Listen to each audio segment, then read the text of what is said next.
Okay, so the Winter War. This is Timoshenko's war. Now, Timoshenko was not in charge of the initial invasion of Finland. He was brought in after, I forget who it was, one of Stalin's sort of favorites, utterly fails and is looking like they're, the Finns have like pushed the Soviets back and looks like they can win. Now, we know historically, eventually under Timoshenko, the Soviets push through far enough that it forces the Finns to ask for a surrender. But the Finns aren't really, wanting to give up. But it's more like, hey, well, we'll give you, your border concessions if you stop fighting. There's already been, I think, a bit of a surprise to the Soviets, the amount of German support that does show up, but it's not major. But really what's also the surprise is the amount of, because, this is World War II, and it was yet to be World War II because the U.S. was not yet in the war. The Soviet Union was, well, sort of in the war, but, as an ally, a strong term, but as a co-belligerent against Poland, shall we say, so that they, they're not really in it. So it's not really a world war yet. Japan yet is fighting in China, but it's yet to enter it. So you don't have the sense of world war. The German-British War or whatever. I don't know what they were terming it back then, but that was going on. But even though that is going on, Britain and France are trying to put aid into Finland, and so that sort of surprises Stalin and the Soviet High Command, which sort of makes them think that, well, if they push too hard, maybe they'll go to war with us, which is not what they're looking for. Yes, well, liberated from, freedom and prosperity, they were. With the war raging in Europe, Moscow became became wary that hostile powers may use Karelia as a springboard to attack Leningrad in case of war, since Finland has had the temerity to reject their demands that the Red Army has been ordered to, secure a buffer zone on our northern flank. Now,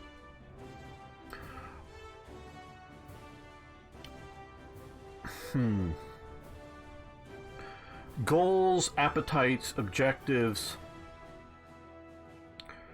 grow with success for dictators. And so, what a dictator might think, oh, I'm never going to do that, ends up, why is Napoleon invading Moscow? Now, what does that have to do with it? Maybe not a whole lot, but, there's, well, why is he doing it? Well, he's frustrated. He has this, the Grand Armée, or the Army of England, that, notice the name, the Army of England, that he's supposed to invade England. Well, Trafalgar happens. He can't get his army across the channel, so what is he going to do with it? He's sort of perceiving a bit of a Russian threat. And he's used to fighting Austria and Prussia. And when you sort of take the capital, defeat the army once, like in Austerlitz, I believe they'd already taken Vienna, and then they fight and they win. And then you get a negotiated peace. So that's why Napoleon goes after Moscow, is because he has this wonderful, beautiful instrument, his army. And he has nowhere to use it. If he sends it down into Spain, he's just going to starve down there, really. So he sends it to Moscow to starve, but he's not thinking in those terms. Okay, so as success grows, you get bigger and bigger ideas. Well, I think had the Finns not resisted, we would have seen the situation where, much like Germany and Czechoslovakia, with Germany getting the Sudeten land, that's, you know, really more Czechoslovakia giving up the territory, and then the German military in 1939, early in 1939, the German military invading the rest of Czechoslovakia, but it's an unopposed invasion. So it's a complete military invasion. It's just nobody's shooting back at them, so we don't see it as a war. Well, if you sort of get that, I don't know whether the tanks would have just kept rolling to Helsinki, or whether they would have, you know, got their border zone reinforced come spring or whatever. Well, we just need to, you know, secure the rest of Finland to, you know, keep them from having freedom and prosperity, you know, or whatever. So liberate them from that. So I do think it's important. Okay, specialized points. New specialized points. Do you want to consult? Yes, we do want to consult. Okay, so we have some choices here. You can see the ones we've got. We could do radar, which I don't know that's going to drop tanks.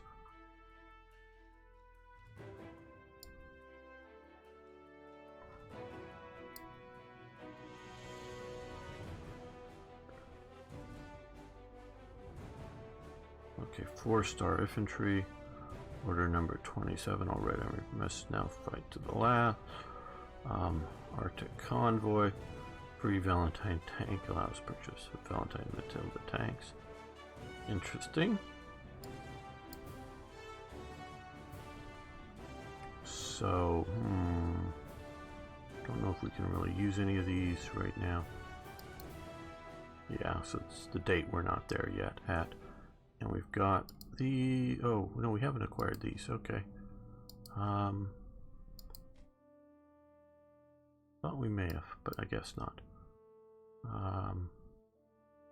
Tank school. 1 stars.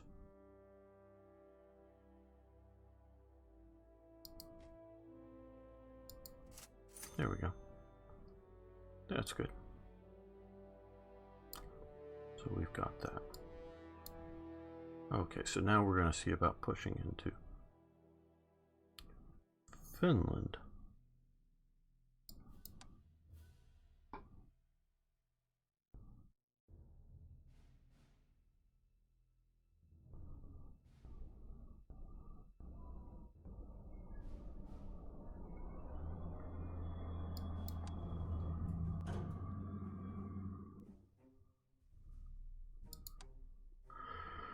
Since Finland has rejected our demands for buffs for a zone north of Leningrad, the Red Army has begun an invasion of Karelia. To settle this matter, our first task is to advance quickly towards the Mannerheim line. We're expected to where we expect the main enemy force. I had to learn to read better, shouldn't I? Once we take positions near the line, we can prepare for a major attack. To break through, guess up here, you are assigned the vanguard elements of the 7th Army and need to secure this area quickly before the bulk of our forces arrive. We do expect only weak Finnish opposition directly ahead of us, mainly set up to delay our advances and buy the enemy more time to reinforce his main defense line. To make sure you do not expose your spearheads to flanks, though, our forces are superior in every possible way to the enemy. We can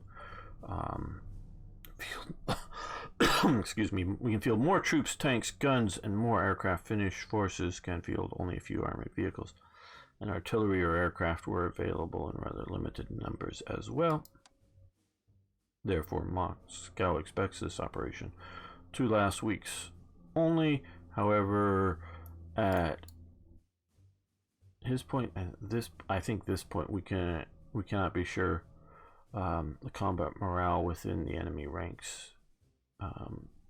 So do not get overconfident. Yeah, I presume that's supposed to be at this point.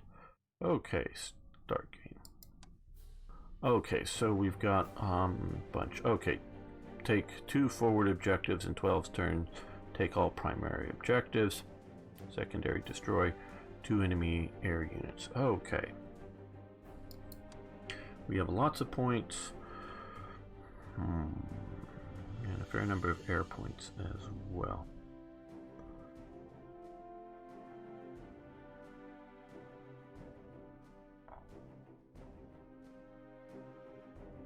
Okay. Those 38 Ts. Get the T-35. Yeah. We'll look at some of the flame tanks. I think. Oh no, you're talking about the get the T-35. No, I don't know what you're talking about. The 35. You're talking about the T-28. I don't think we can buy. Oh, you're talking about the big purchase. They don't have. You're talking about big Soviet thingy, and we don't have that as an option right now. Okay, so, but I don't know that we're looking at racing into the enemy super deeps. Yeah, the 28T or the T-28. Let's look at one of these. We're going to, yeah, spend the points, keep it somewhat.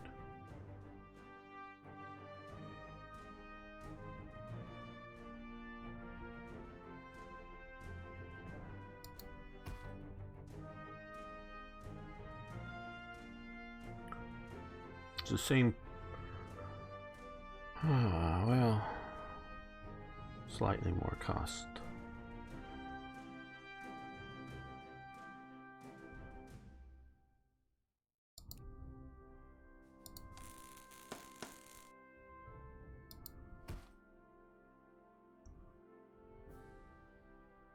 Now, again, picture the world in which the officers and even the NCOs are operating. They have commissars, which are politically reliable. I don't know what enforcers we would call them.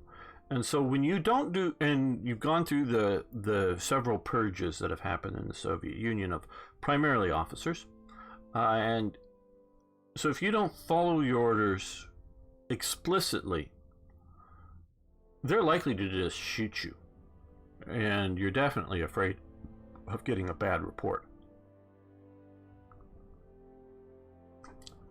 So you're definitely looking at over your shoulder. So you don't want to do anything you haven't been told to do. And I think that is a real critical element of why things go so horribly badly for the Soviets in Finland.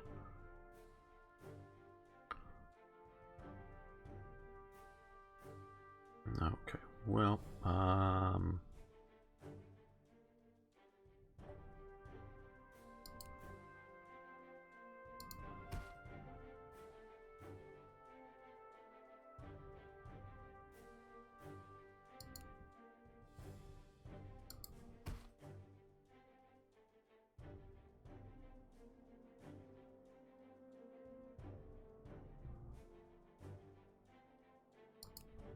we want to sort of keep warm, so let's grab some of the flame tanks.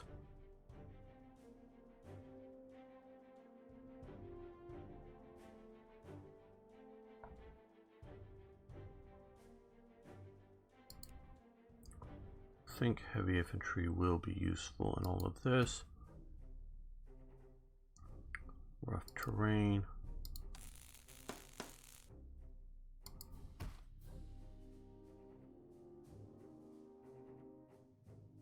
Okay, we have 7 points, so,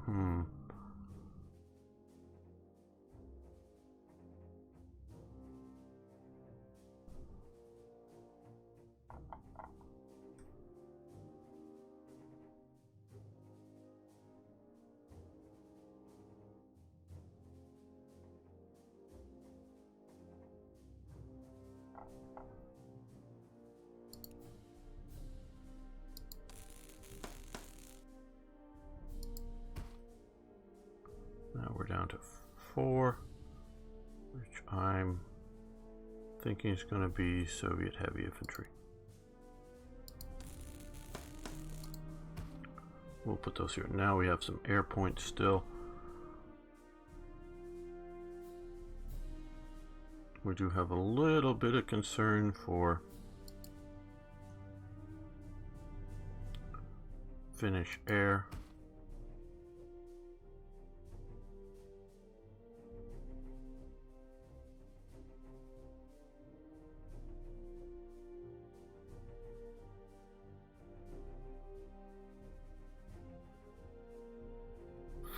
Do I have it too? No.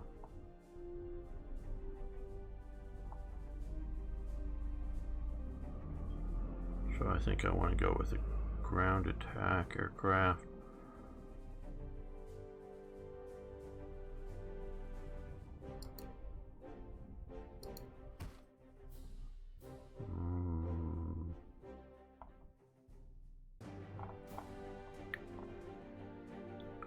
Well, it looks like the only thing I can really use is reconnaissance. Maybe they'll be more useful.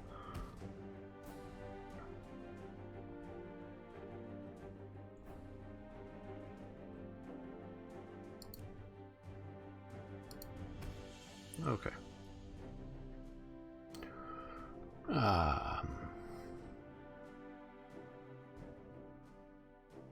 Oh yeah, no, they were doing the mass purges back in, I think, either 6 or 7 they were starting.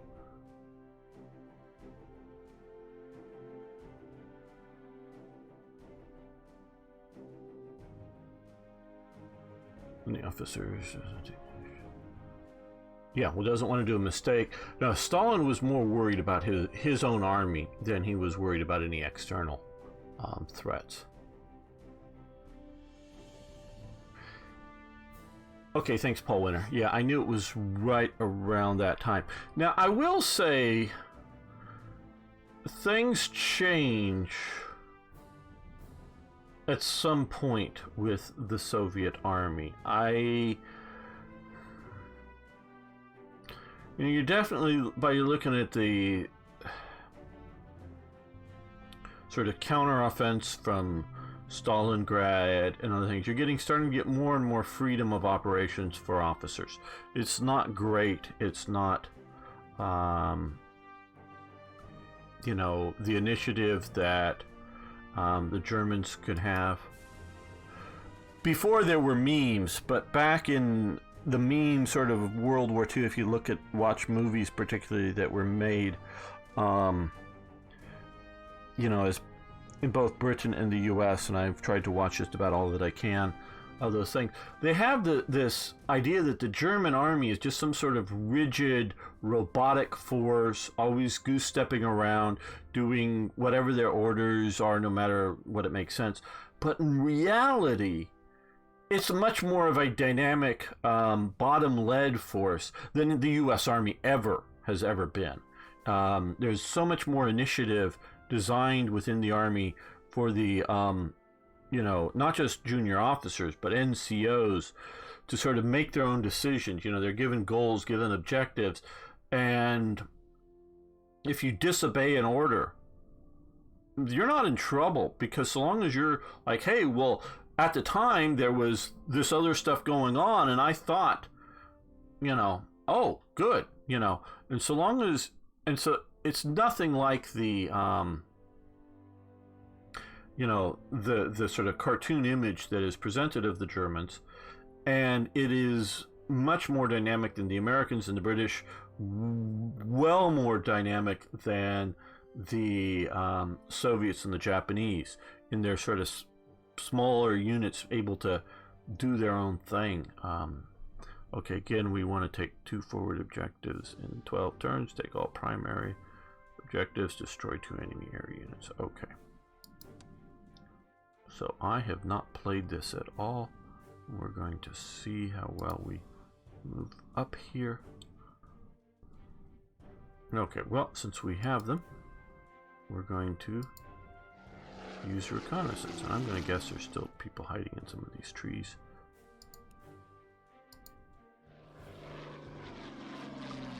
And let's move the horsies up to the road here.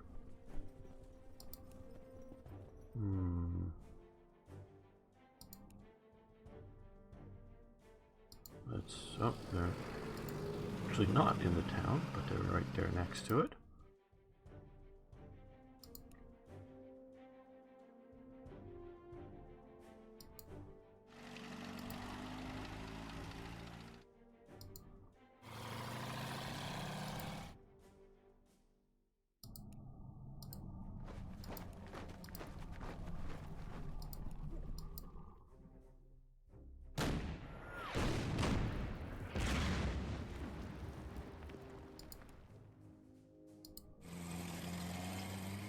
Okay, we spotted them.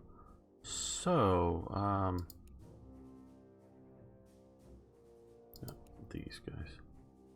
Let's come and use some air power on them.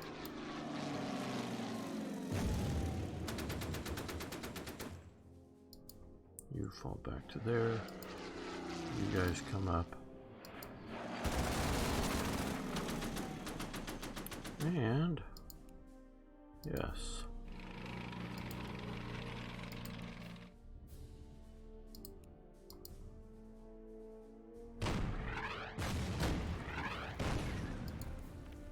Move our big, slow but sure tanks up.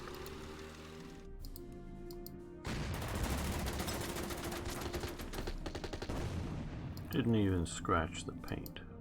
Well, we'll probably get some paint scratch, but we want to put pressure on these guys.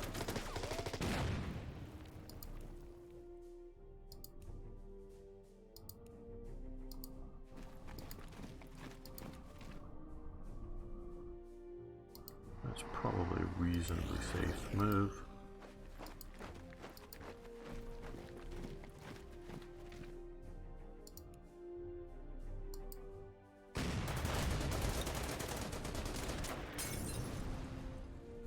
I like that sound of the Molotov cocktail going on. This is the Winter Wars, where the Molotov cocktail is first named, and I don't know if the first used, but definitely the first sort of named. Which is, of course, if you didn't know, presume you do, is a glass bottle with gasoline in it, and normally a lit fuse on it, or cloth, thrown. Named after, of course, Molotov, the foreign secretary of the Soviet Union. I don't know, did they use something like that in the Spanish Civil War against the tanks or something? I don't know, but I presume maybe, but definitely it wasn't named until a bit later.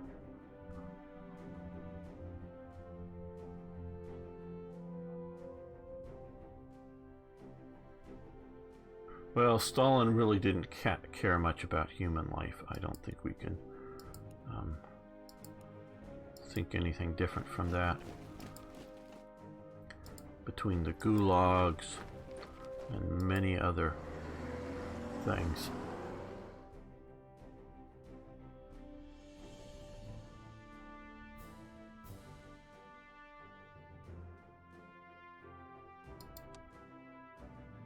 Oh, well, yeah. Well, yes. Yeah, I'll shoot there. And then push. Keep pushing.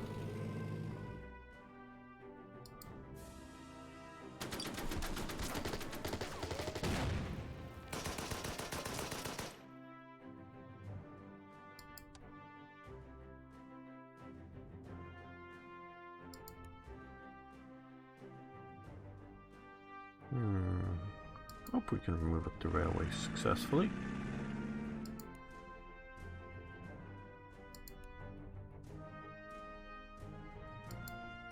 Oh, more infantry. Okay, good to know that they're there.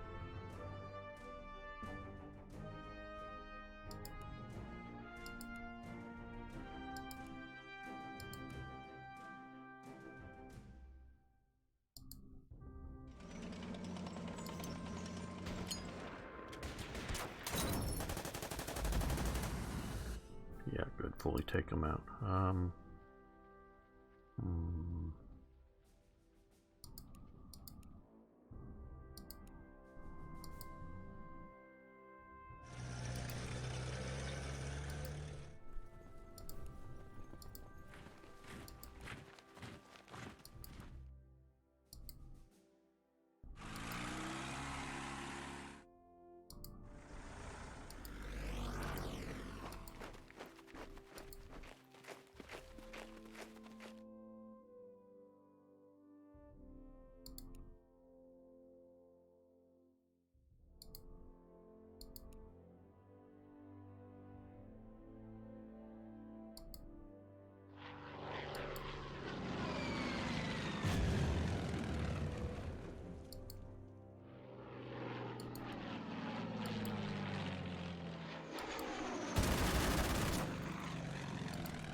Okay, anti-aircraft gun and artillery, good to know.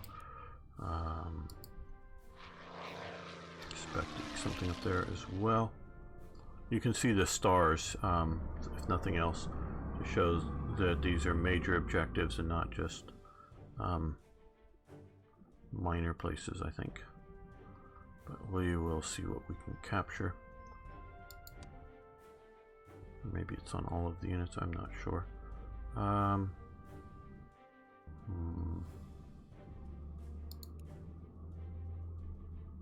Okay, let's roll a bit forward and strike them in the flank.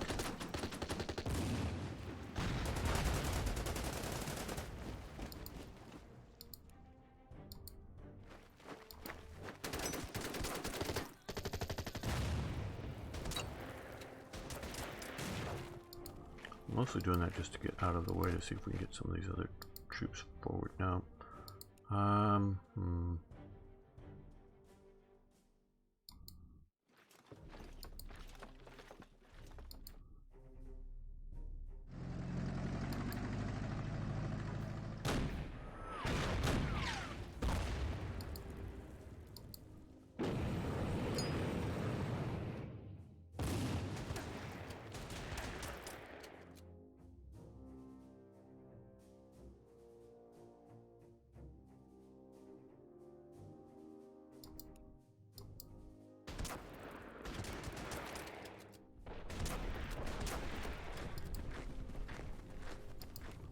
Oh, well, good. You moved up right, so these guys can...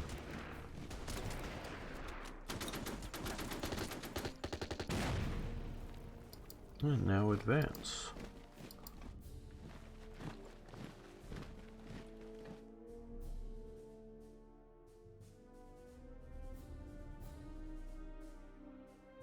Yes, Van Bishop. I think you have a good point there.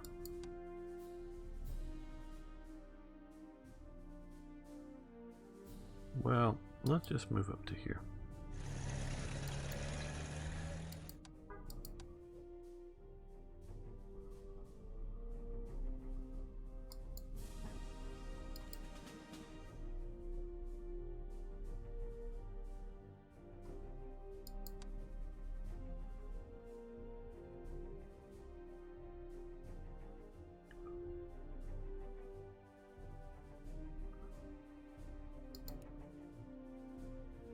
They're going to crawl through the forest. So they can move up to much more rapidly.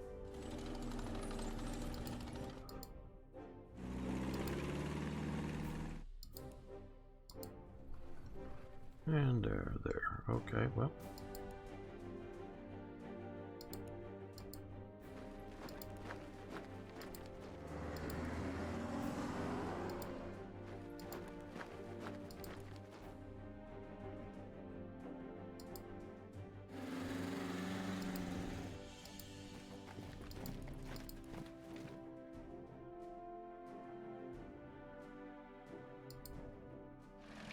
I don't know that we're going to fire them this turn.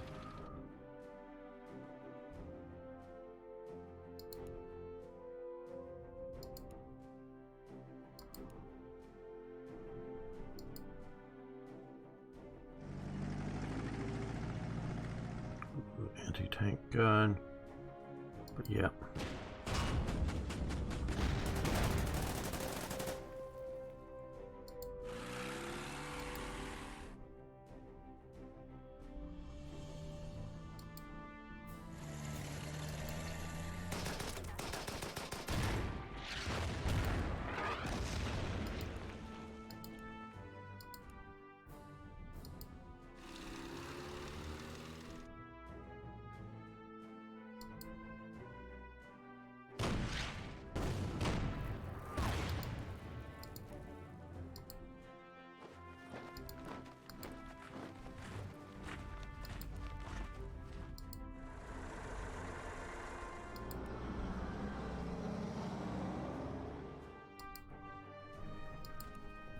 Little bit of road congestion here now. Just to sort of avoid some of the anti-aircraft. Let's send these guys up to here.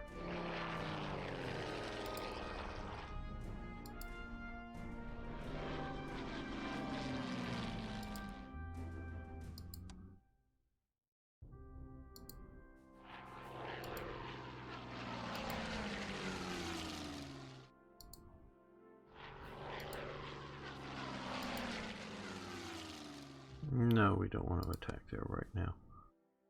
Or do we want to attack over here? We can bring up other forces, I think.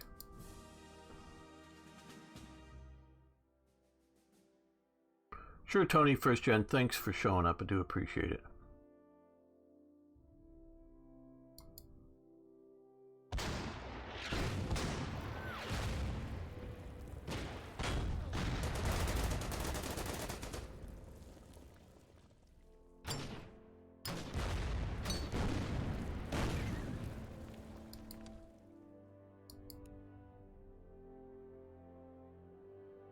Why do I think there's somebody there?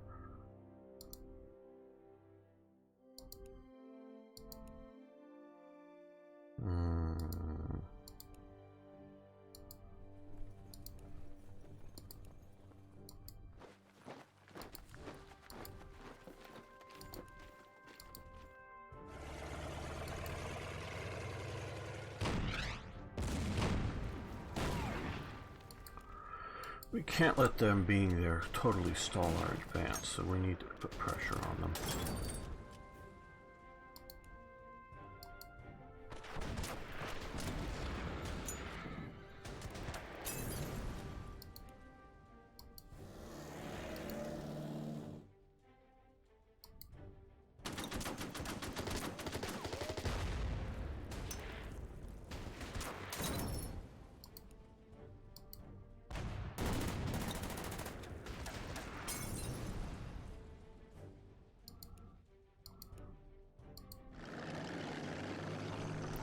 What is, okay, finish infantry. And town, we're going to attack the ones on the bridge. I do like my flame tanks. I hope they like to keep warm in the... yeah, I should have used these first. Okay, well, better late than never.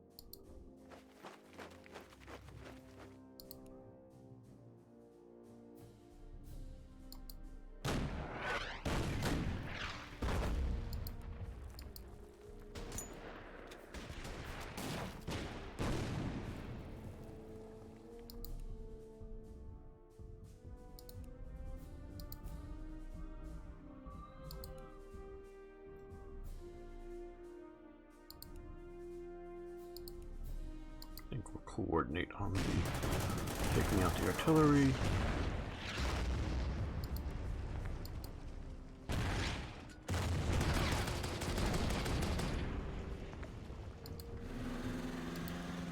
Hope that's a safe move. Hopefully there's not infantry ready to pounce on them.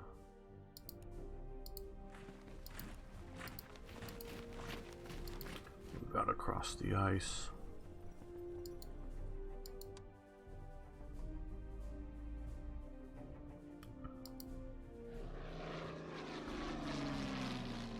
Partially what I'm doing with these guys is they talked about Finnish air units, waiting for them to jump my reconnaissance forces. What's the difference between the T-26 and the BT-7 light tanks? Okay, well, obviously, you know, there's a design difference, but the functional difference here, and we can look at this guy here. This is basically a T-26, but set up as a flamethrower tank. In my opinion, this is an infantry support tank. It's based off of the Vickers tanks in its drivetrain and assembly. It is a light tank. It you know, it has a, I think it's a 3-man crew in total, 2 in the turret, 1 driving below. And I would call it a light infantry support tank. Although I've heard the BT-7's series described, and maybe it was just one particular model of the BT-7 described as an infantry support tank. But really, the BT-7 is sort of a cavalry tank in that it is based off the Christie design, more than just the drivetrain setup. It's designed to be very fast.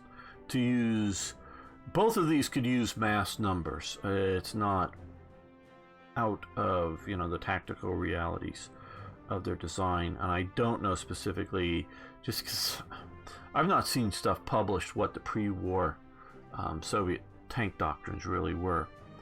And there's a difference between doctrine and implementation, because sometimes if you look at, say, earlier in this, what would be in this series, fighting out in the Japanese, I just don't necessarily know how much, percentage of, tank units to infantry units that you're going to find out there at any one area, because that's a huge space. And compared to the density of units that were put into Western Russia as a geographical location, it's much more dense compared to sort of on the outpost at the end of the the Siberian Railway, way out there. So they definitely have, I've seen pictures of T-26s, maybe a few more pictures of BT 5s or 7s with a bunch of Japanese infantry standing on top of them doing a bonsai shout. So these are defeated tanks. So it's much more of a tactical design to move fast, to exploit the situation.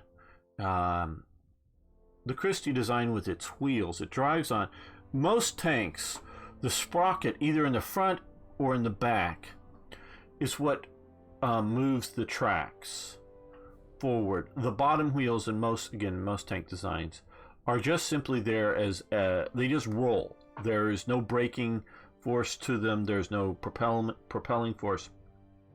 Where it's just the opposite with the Christie tank.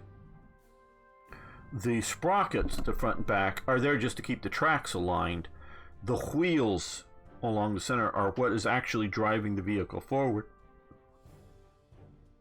And it's designed for non-combat strategic mobility, basically.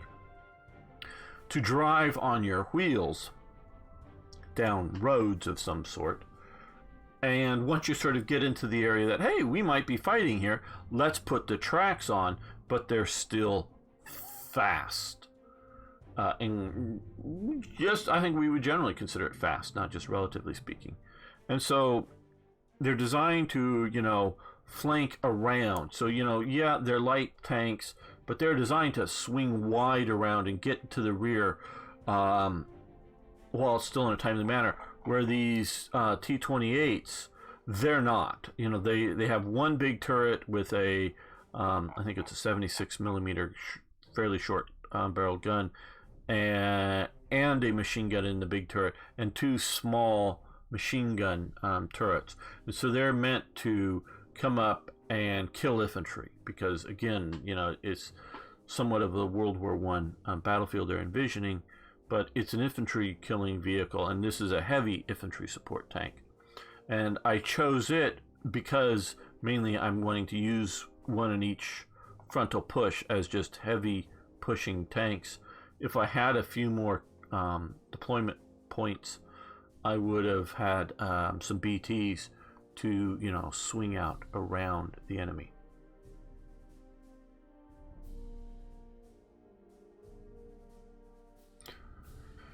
Yeah, light tanks, well,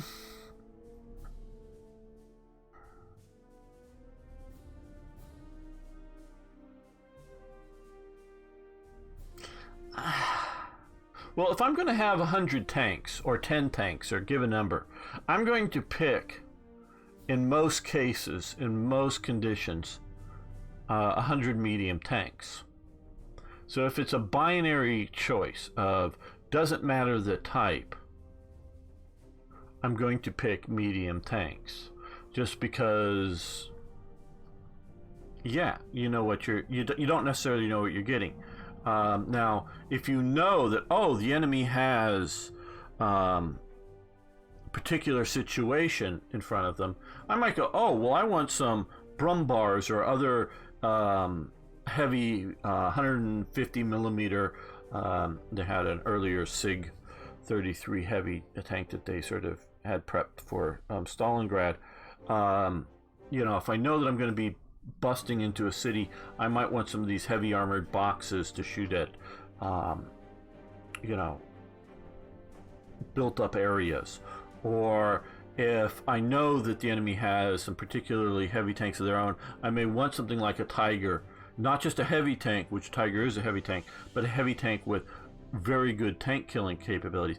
I may know that I want some of those, but if I don't know like what I'm going to be getting, it's just generically forming an armored unit. Because when you're forming an armored unit generically, whether it's for the Soviet Union, Germany, the US, you don't necessarily know where that armored unit is going to be deployed.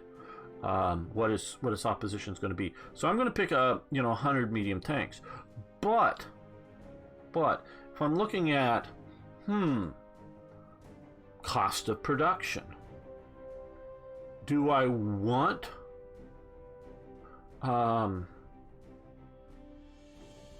some light tanks to be built? Meaning, if I can get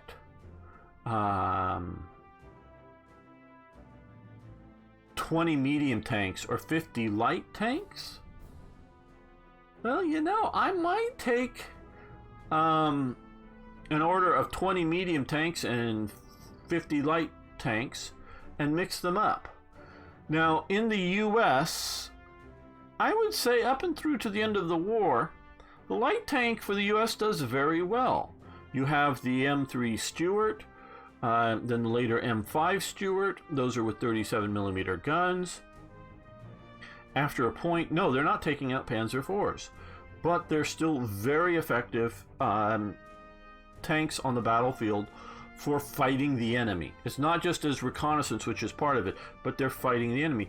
And then by late war, you see Telly Savalas driving around in one that the turret gets ridiculously blown off. But you have the Chaffee, the M24 Chaffee, with its 75 millimeter gun. So that's a very effective light tank. It's very effective in Korea until it's running up against T-34-85s. But shooting up a lot of North Korean soldiers or shooting up a lot of Chinese soldiers, they're really good. And so I'm disagreeing with your idea that the light tank is obsolete. One thing that sort of kind of replaces light tanks also in the American service and in the German service is the wide use of half-tracks with various types of light support armaments, whether it's I think it's sort of ridiculous to put a big heavy anti-tank gun, but the lighter L24 75 millimeter guns, the 37 millimeter guns that were no longer used as towed anti-tank but can be done in the fire support role and to shoot up other light vehicles. And then you have the just the machine guns in them as well.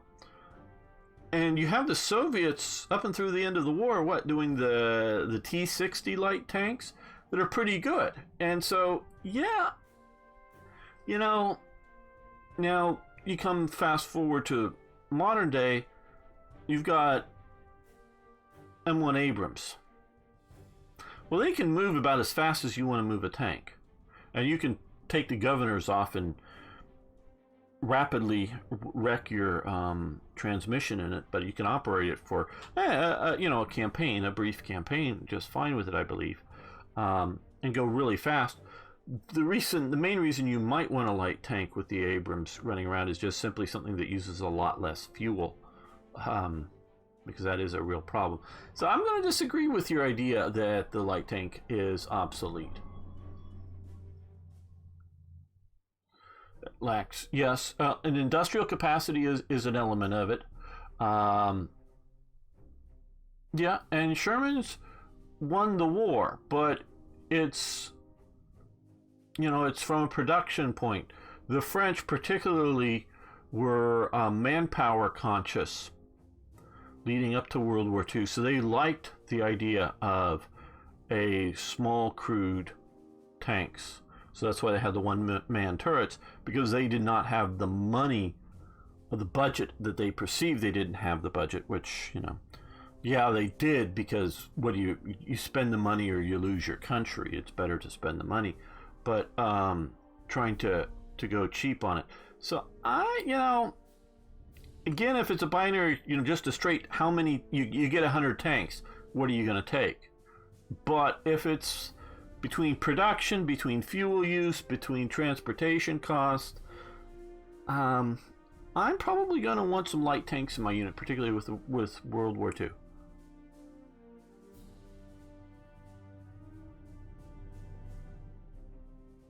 Yeah, I'm just disagreeing with you guys. I'm not saying you're having bad opinions.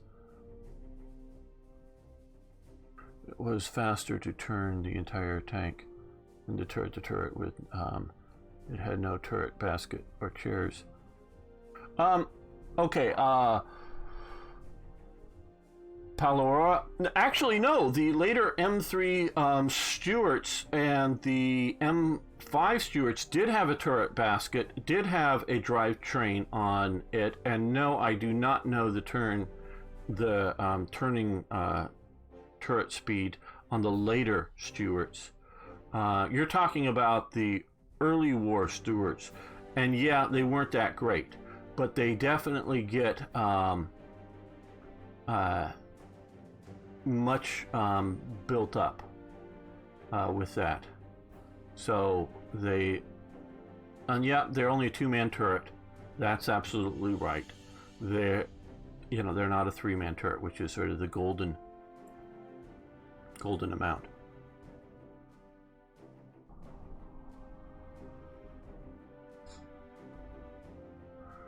When a man in a light tank meets a man in a heavy tank, the man in the light tank, the dead man.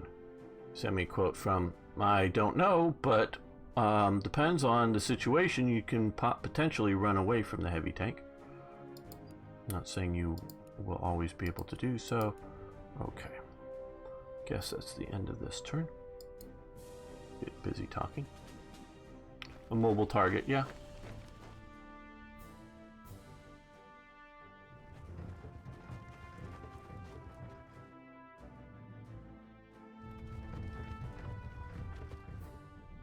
Fistful of dollars?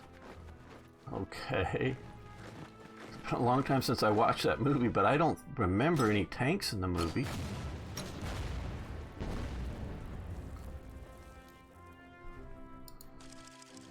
Okay, another area unit is ready for combat to support your advance. Okay, cool. And it looks like we can purchase some more aircraft here.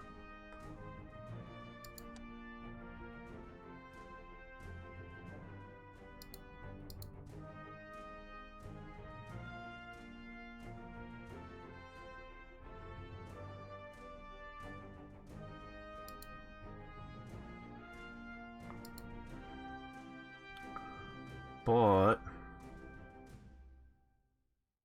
I think, well,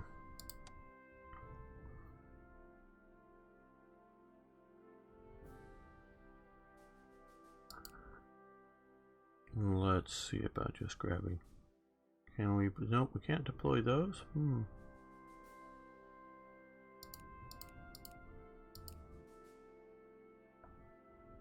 Is it only going to let us deploy a...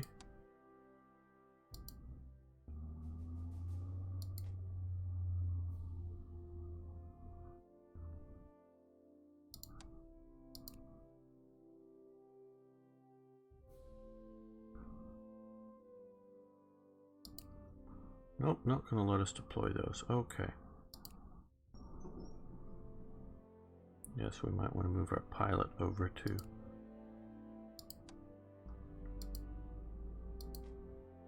No, we can deploy, purchase and deploy these, it looks like. Why aren't you letting me deploy the ones I already have?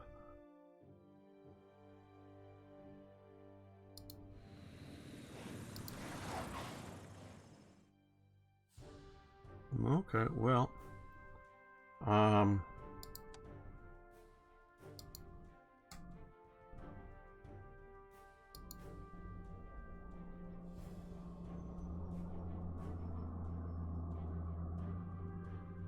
tracks against land 10.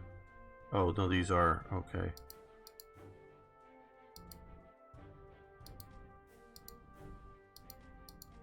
Not letting me deploy them either.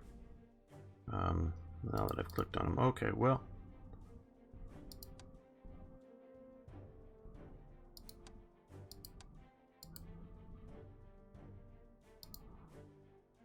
Oh.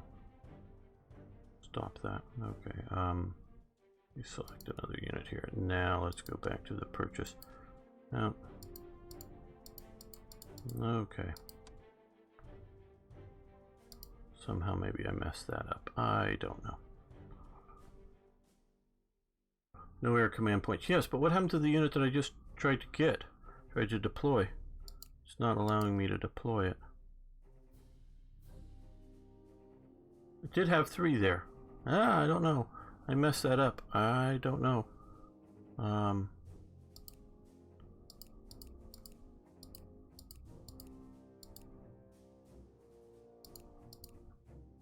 Okay, well. I don't know what happened because it wasn't allowing me to do so. Oh, well, here it is. Okay. Oh, I guess it needed to be deployed to the tent, and that's what I did. Okay, so it didn't deploy it around. I was expecting to deploying it around. Well, we will fully upgrade it. Okay, good. Well, found it. So it's at the airbase. The sort of temporary airbase. Okay,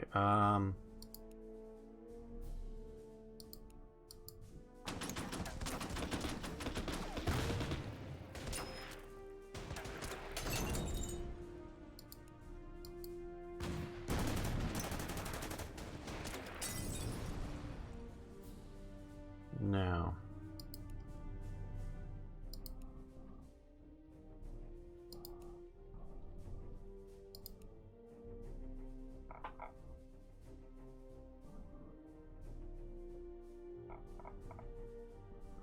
Don't see a truck symbol there, so I think I can advance. Oh no, no, there's got to be a truck because it won't let me attack.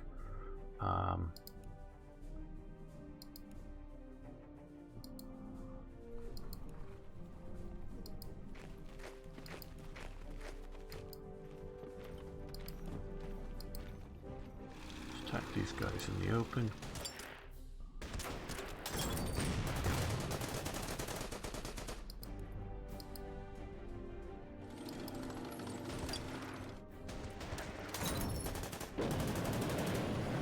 I'm not going to follow them because of lack of supply potentially.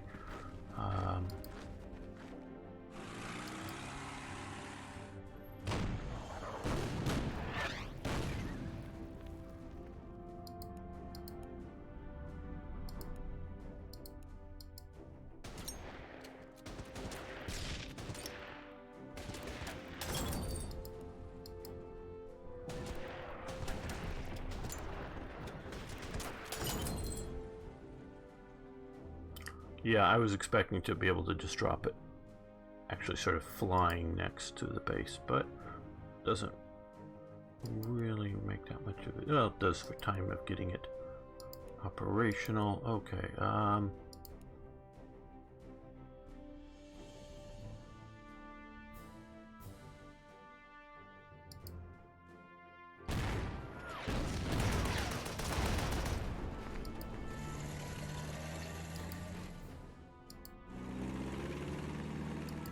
we're going to shoot it to anti-aircraft guns.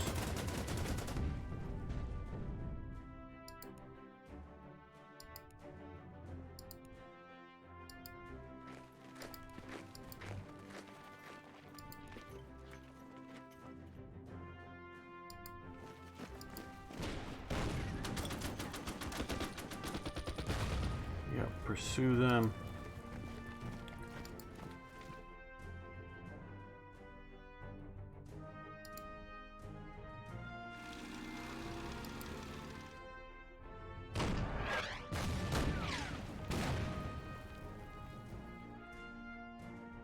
Oh, supply, and I think it'll eventually die. So it has movement penalties, supply penalties. It will eventually run out and die. So you don't want to have units long-term cut off. Okay, these fighters have got to get back to an airbase to refuel.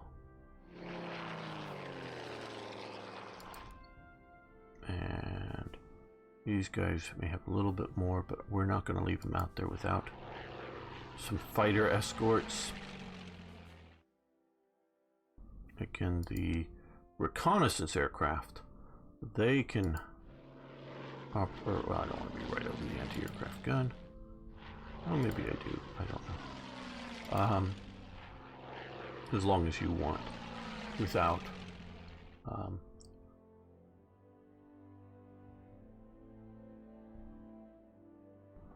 yes, die fast. So one turn out of supply is not good, but is generally not fatal.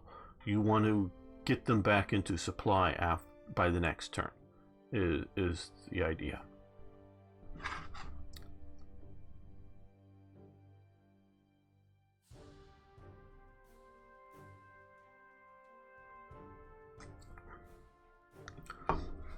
So it's like I could have moved the tank up to here, but and I would have been able to move it back into supply, but with this unit over here and some other units able to move around, I figured it could be cut off, so I just decided pursuit was useful, but without also bringing up the other tank. I thought it would be just like they're doing to my horses here. Also, these recon units cannot take territory, but they do not get out of supply being out of their territory, but they cannot reinforce outside of your controlled territory. Yeah, just like they did here, I think they would have cut this guy off. And I moved him up.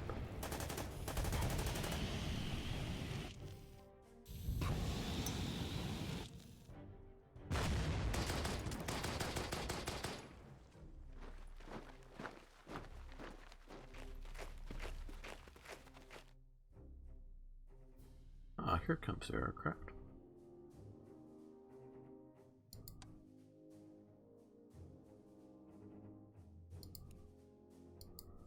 Heavy infantry is moving up slow. They're carrying a lot of equipment.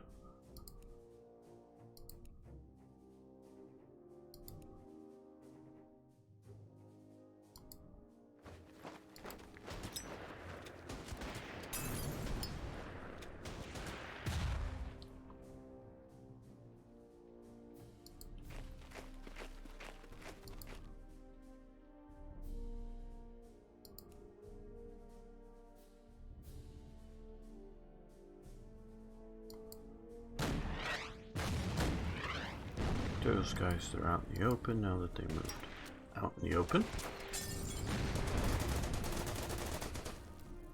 We're going to keep the pressure up on them. Now here, we're going to move up here just to be closer to this bit of action, but I think we can also hopefully totally take these guys down. Nope, they survive, but these guys will come down here, get back in supply, but also just attack.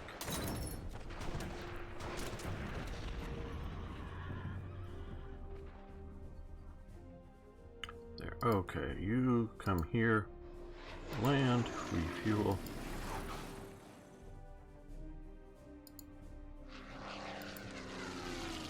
Okay, we're gonna wait until I can get the aircraft up together because we are seeing some enemy air, and they can attack the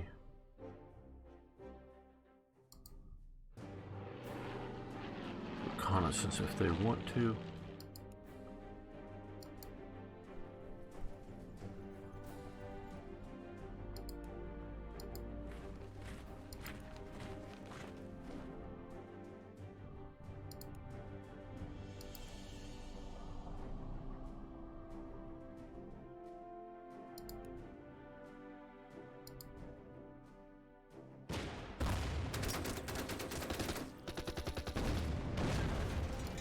They're taking them out. The main reason I did that is so that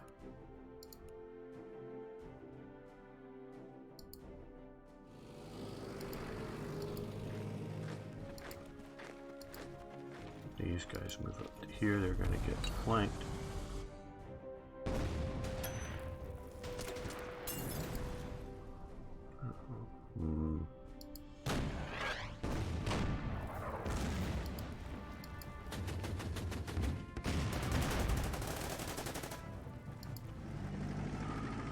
They're probably going to cut them off again, but I want to keep the pressure up on those guys. And we have them up there. Lovely. Okay, well, they're going to attack my artillery. Hopefully not too badly.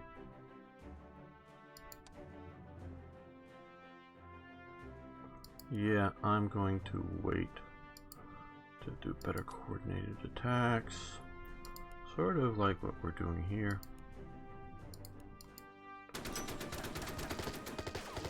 So this is mostly just pinning them down.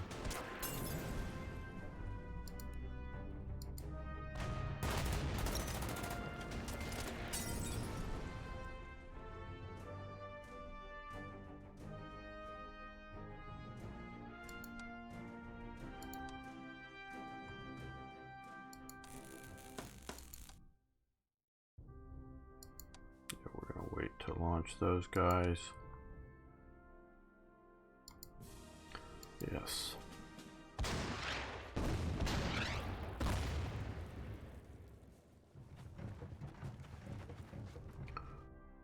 Now I think I'm going to be doing reasonably well if I just don't get slaughtered. I don't know what the developers anticipate with this scenario, but remember, historically, it doesn't go well for the Soviets in the initial... Well, I don't know if the initial phases, but generally speaking, early on, it's not a... Now that was unfortunate, because that means these other guys may get cut off here, likely, and it's going to be more than just this one unit. I was sort of relying upon... Oh, they decided to cut them off instead. How interesting.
Yeah, poor engineers.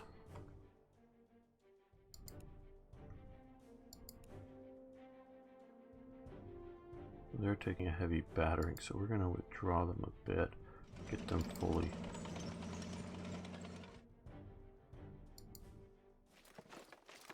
reinforced.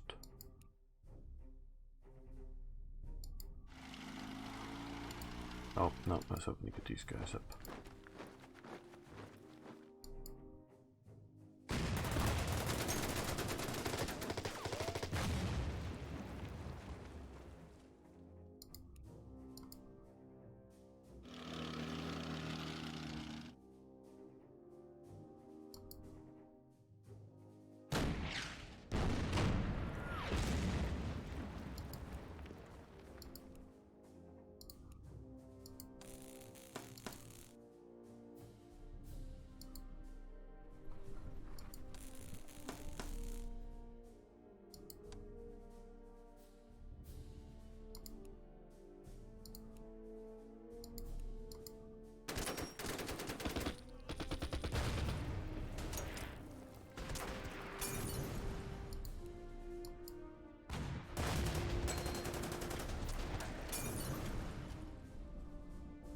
Yeah, it is a bit of a slog, but I think that accurately reflects the conditions of the time.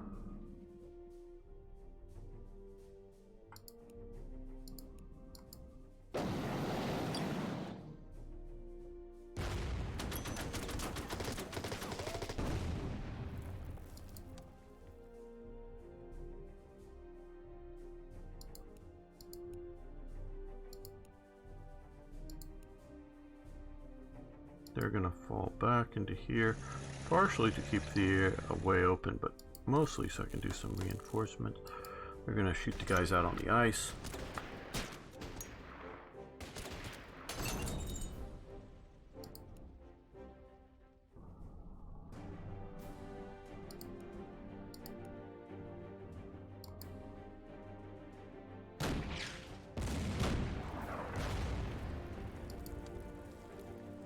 Okay, well,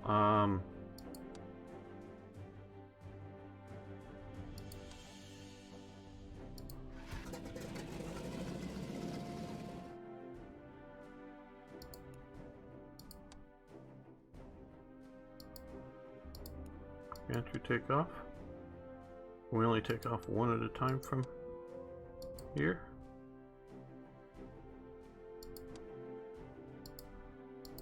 I guess so. Interesting. Okay. Oh, okay. Thank you. See, I have read some of the manual, not every word of it, but I did not know the one launch for airstrip versus the airfields. Thank you. You're coming up to be the sacrificial goat for wherever the enemy fighters may be.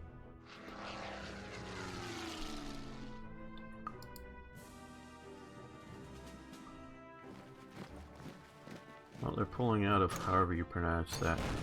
Cano Jarva. Yeah, that's sort of what I was worried about. Not that this isn't going to be, I don't think, a long-term problem. It's just delaying problems.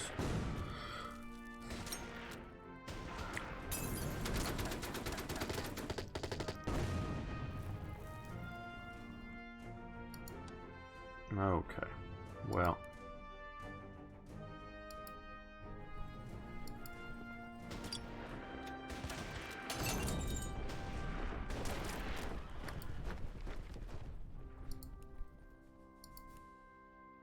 Well.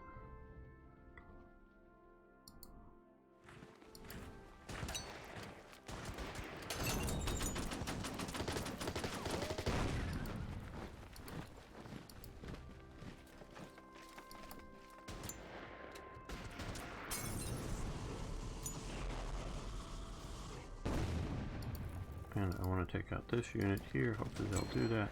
No, I don't need to occupy the hex. Yeah, and they can't reinforce because they've been deemed to be out of supply. But these guys can. So I will send them, well, send them up there to deal with that now. Fighters, come on up here.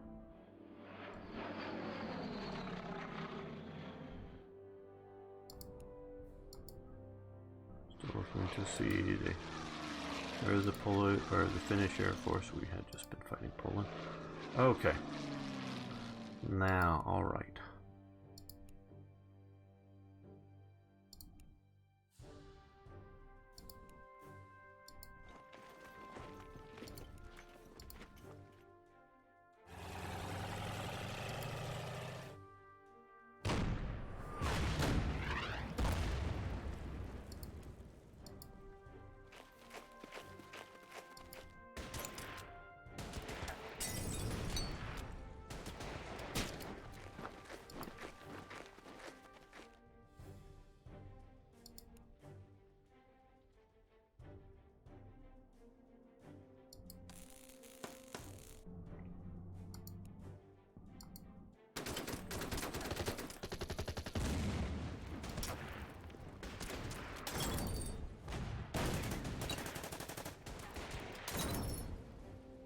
Since we can only get one up, let's get another one up this turn.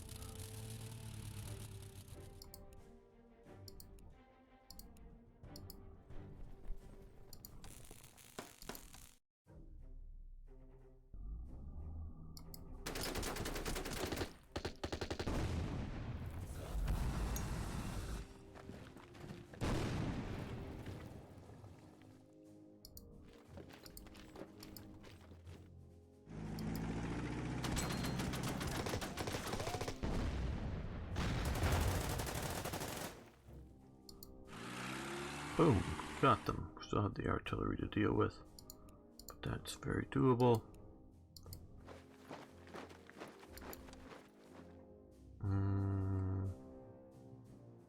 Yeah, we can go to there. Just expand our areas controlled.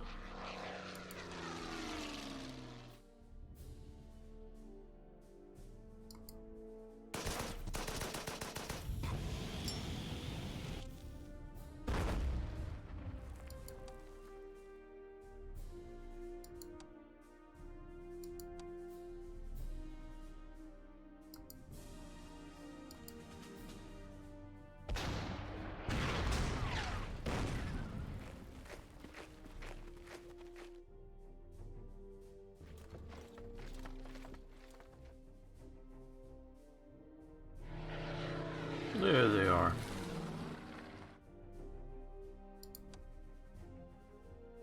Now, how will our Soviet biplanes do against their Polish biplanes? Biplanes are very maneuverable. The main problem with them is lack of speed. Now, we want to reinforce. We'll do it with expensive points.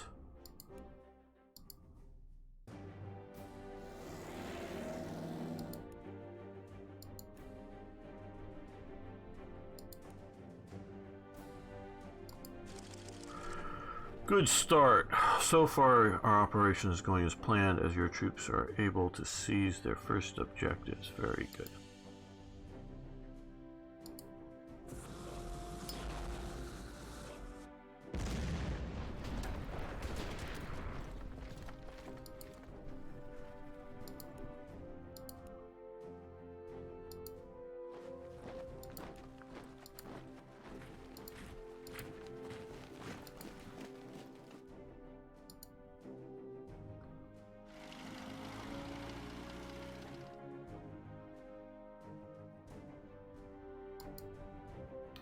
Can we do a Austerlitz and punch through the ice and have everyone drowned? Guess not.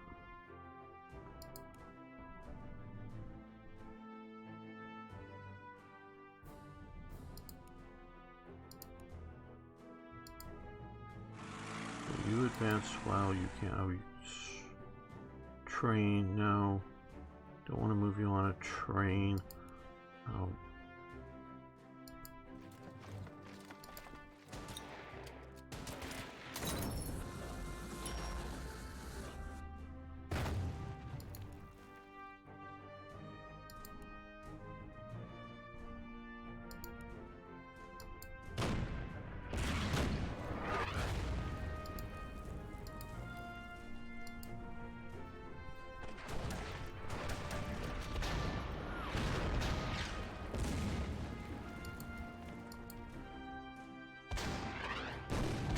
You do know that if you're in a city hex and there's a railway, you can get these guys on board a train to do railway movement along your controlled sections of track. Obviously, you get here, we can't go any further.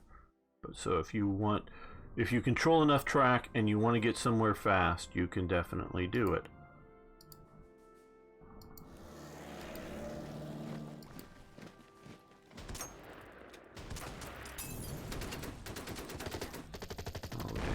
Wrong way. Oh well.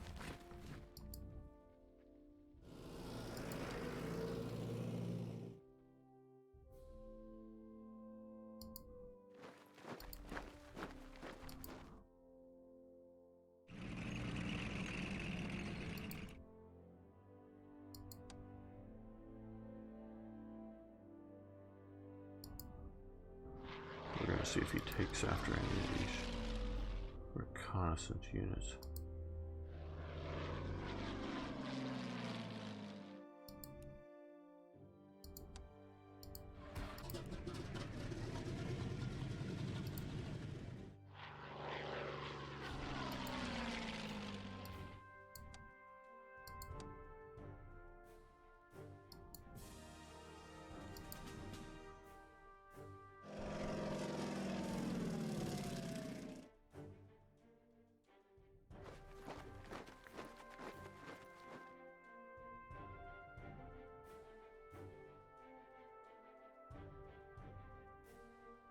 Okay, we've got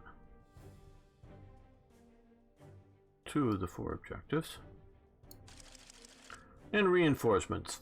Further 7th Army units are arriving. Utilize them to protect rear areas against flanking units. Okay, so we got a bunch of these guys down here. Great. It looks like more over here. Very good. Very good. Okay. Well.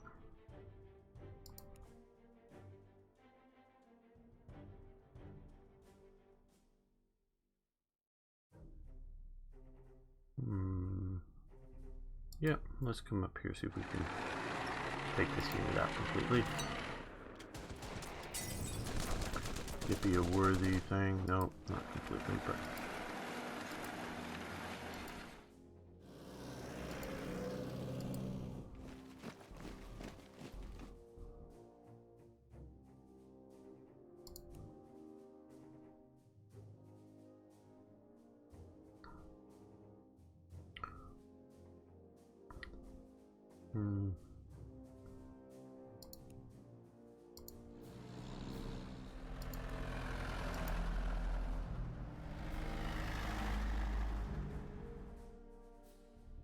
Yeah, it looks like we got, yes,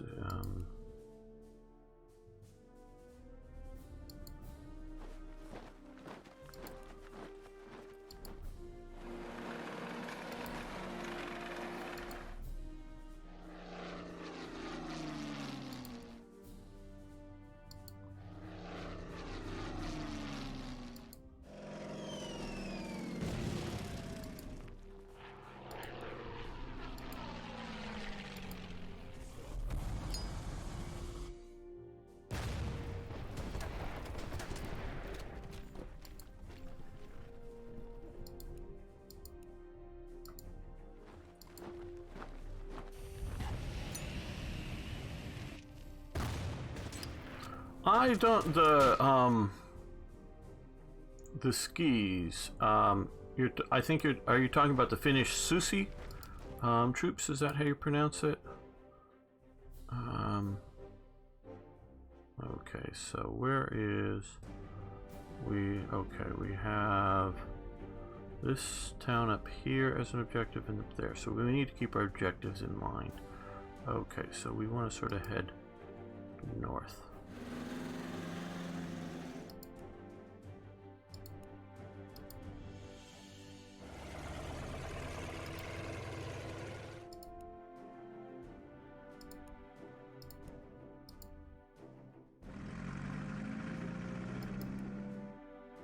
They have them most assuredly in the Winter War DLC.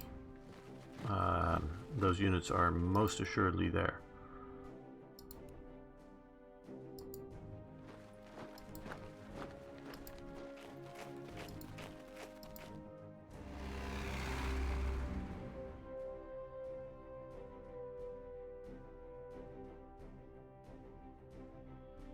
Okay, so we want to head up a little bit more up this way, I think.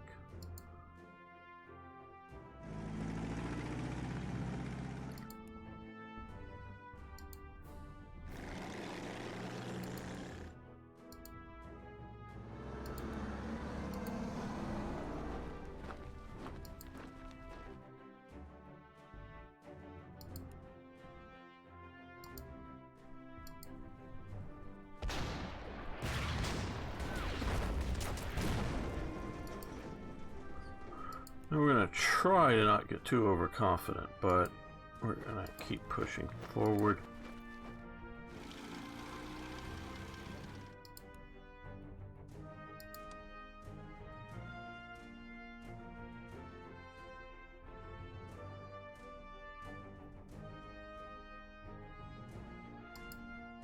Okay. Vaguely spotted them way out there. Okay.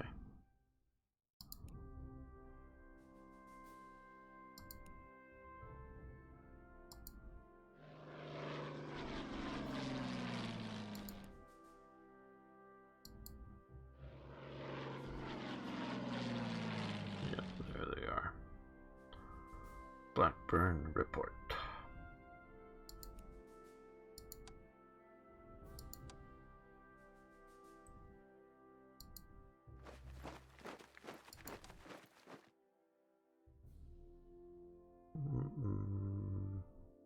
think the road may be the best, fastest way forward.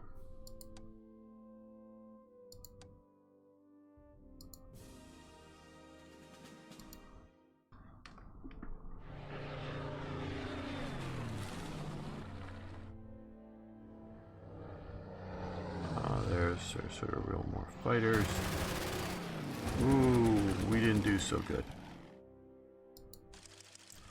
Our logistics units established another airstrip in order to sustain our air operations in low infrastructure area. Okay, well, good. That's useful. We're going to head there.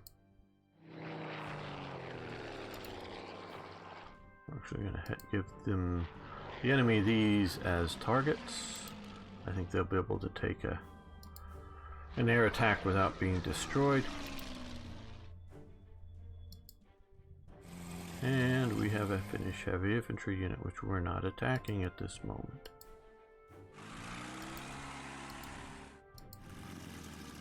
Someday we'll attack them, most assuredly, but not today. Well, not this turn.